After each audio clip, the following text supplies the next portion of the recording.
อนคืนพะวงเห็นข้อความของอาดง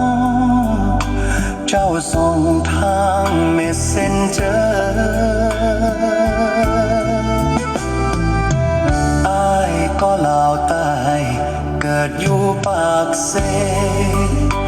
จากมาหลายปีแล้วเด้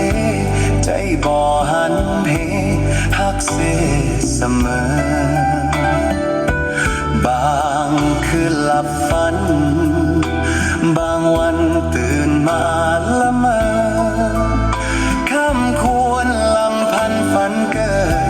ได้แต่พำเพ้อคิดถึงบ้านเฮาเพื่อนใน FC คนนี้สาวลาวแดนใต้อยากไปแน่เพียงเคียงกายลูบไหลซื่นใจออกเยาว์ภาพจริงหรือปลอมอยากไปอยู่ดอมกับเจ้า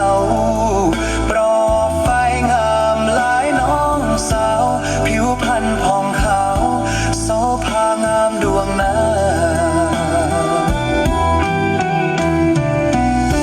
แม่นอายมีบุญได้เยือนแดนใต้ก่อนอื่นอายจะขอไปปากเสหายอดควันตาลงตะลิงสัน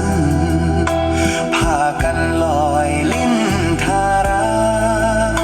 ยาวยวนสวนเสน่หานอนห่วมสายคากับสาวปากเส